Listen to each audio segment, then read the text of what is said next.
Greetings. The conversation today is about love. So, what is love? The whole world talks about love. Songs, movies, stories, poetry, etc. etc. The phenomena of love is so fantastic. Why does it change from being this beautiful, fussy feeling to anger, resentment, bitterness, jealousy, heartbreak, pain, and anguish? Lots of music and poetry seem to be about breakups, heartbreak, pain, anguish, and all as a result of failed love. Humans seem to be a victim of love. Monuments have been built for love and failed love. So, why is love mostly not a happily ever ending fairy tale? And they are constantly on this quest for love. We hear about various kinds of love of God, the love of the universe, nature, parental love, and everything. There always seems to be a shadow side to love. And though humans have been on this quest for as long as we exist, I guess, somehow the shadow side always comes up and ends up being painful.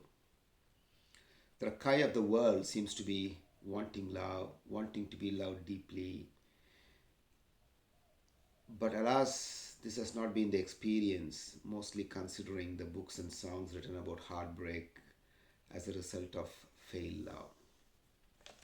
So the great poet Rumi said, "Love is everything, we are only pieces." So, love exists everywhere. Eckhart Tolle, another great master, said, "To love is to recognize yourself in the other."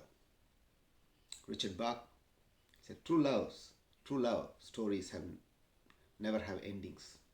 They cannot continue. So we are going to come down to like Dr. Scott Speck version, which is trying to define what is love by defining what is not love. So love cannot be a feeling because feelings change and they become quickly. So this fuzzy feeling of fantastic connection can, in a matter of minutes or seconds or whatever it is, can change to feeling helpless and result in anger, anxiety, resentment, bitterness, etc. etc. So if love is not a feeling, what is true love? True love seems to be action.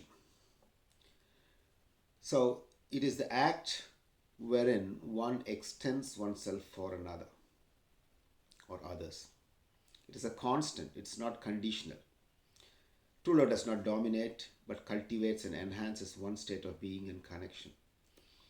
The first step to true love seems to be freeing others from our rigid expectations. So, with expectations, we have control issues, judgments, and emotions. This can change the feeling to from love to powerlessness and result in anger and anxiety. Anger is based on failed past expectations, and anxiety is about the future expectations, whether they'll be fulfilled or not. Relationships, especially intense love relationships, where one feels a deep connection or you recognize yourself in the other, can be a great catalyst to, for moving towards love. It can create a very high level of awareness and growth when we are willing to study ourselves in action with the other person. The relationship basically becomes a process of self evaluation and self revelation. If you're honest and open and willing, we observe our action, our thoughts. What is my love driven by? Is it fear, anger, wanting approval, fear of disapproval, wanting to be acknowledged, loneliness, etc. etc. So when we are seeking love, we are not in control because it is the choice of the other person. We are at the mercy of the other. It is conditional and focused outside of ourselves. Love is objectified. I mean, when we don't get what we want, we have anger, bitterness, resentment, etc. etc. So we fall in love and fall out of love many times during our lifetimes, I guess. Love has nothing to do with what you expect to get, only what you're expecting to give, which is everything, which is according to Catherine Hepburn. If you're ready to give everything without expectation, love becomes unconditional. In the state, it is focused within. We are in control and love is subjective. So, if you're in a relationship and you can discover the smallest insight about yourself, it doesn't matter how long the relationship it is a successful relationship. If it is moving you towards being a loving person who can extend yourself for another. So, a relationship basically a mirror in which you discover yourself. The thing is, you cannot embrace the love of another unless you discover self love. You cannot open to intimacy without vulnerability and innocence. Intimacy, somebody described it as into me you see. So you're willing to open up and be absolutely vulnerable. And this, it's a very powerful state, yet very vulnerable, seemingly weak state. Also, loving the self makes one loving. Accepting the self makes one accepting. So, with self love, you're unified with aspects of yourself and others. You are who you are, and you learn to accept that, and you revel in that. So, love becomes a state of being with no preconceived expectations. Love becomes like breathing. It's a quality in you wherever you go, with whomever you are. Even if you're alone, love goes on overflowing from you. It's not a question of being in love with anybody, it's a question of being love.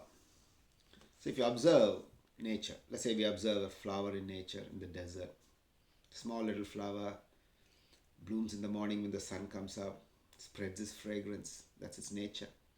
It does not care who's going to come along, give it compliments, or is somebody going to pluck it, or is going to get trampled or burned by the heat of the sun or torn apart in a storm. It just does what it is designed to do, which is flower and spread its fragrance and its beauty. So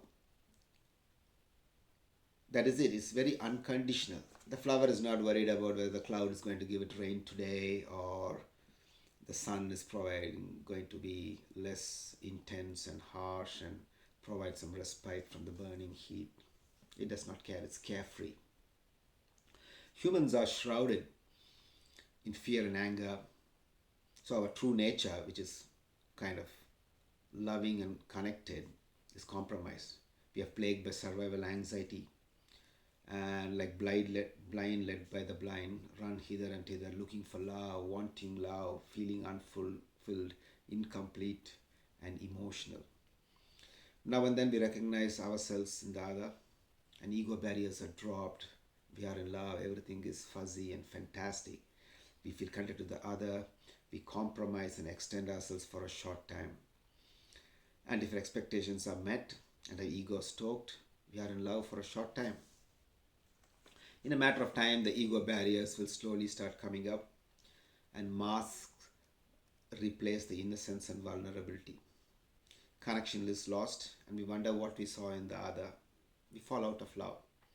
We either compromise and stay and pretend as if everything is it is the way to be and it's easier, or we end the relationship and go on trying to find the next fairy tale connection.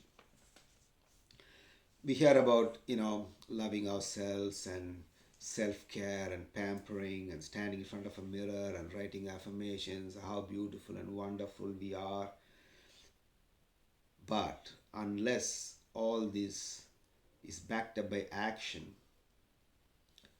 and our actions become unconditional, abundant, joyful, and loving, the intellectual conversations we have with ourselves will not become emotional understanding and result in belief and behavior change and paradigm shifts. When we give up our wants and free the other from our rigid expectations, we start extending ourselves for the others unconditionally, accepting the other for their uniqueness, having compassion for their just being the best they can be, with their fears and expectations, and whatever it is. We don't blame or judge them. We just concentrate on being ourselves, unconditionally loving, accepting, and extending ourselves the best we can. Being aware of our thoughts and constantly using the opportunities present to absolve ourselves of um, our emotional reactions and just respond to the situation and letting our true nature surface from the sheets of fear and anger and bitterness and all those other barriers we have built up around the small spark of love. When we look at our response in situations and study ourselves in actions with the other, we start feeling a sense of pride and accomplishment. The joy and beauty of being unconditionally loving, accepting, and extending oneself for the other.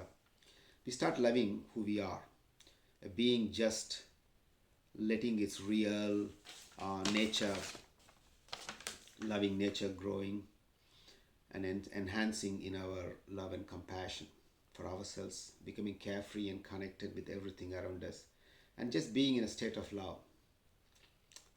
We start liking who we are. We start taking pride in who we are. Love for ourselves grows in relation to our practice of acceptance and freeing others from our rigid expectations. Abundance and joy become a way of living, for we start giving up survival anxiety and practice giving ourselves in body, mind, and spirit, extending ourselves for the other as we start recognizing ourselves in everything around us, just aspects of the infinite, each performing its role as needed at any given point in time. We are no longer motivated by fear. We understand that each moment is perfect in its own way. We no longer dread what we can't control and learn to flow with the wisdom of the infinite rather than to control the flow based on a limited knowledge, the grand scheme of the infinite. We feel connected to everything and no longer fear being alone. For we were never alone, we are always connected. We realize our fear had created a wall and stopped connection that existed always. We don't need anyone or anything to make us feel complete, for we realize we are connected and complete always. The great master Osho said, "It is the one who has the capacity to be alone, who are capable to be loving, sharing, going into the core of another without possessing the other, without being dependent, without reducing the other to an object. We free others to be themselves with love and love with abandon and abundance and joy, for it's our nature. Aloneness is the glory of being alone, and loneliness is the pain of being alone."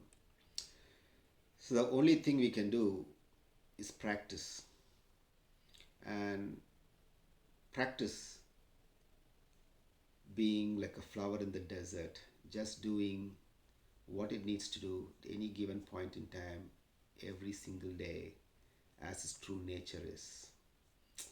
Good luck in your quest for love and being love.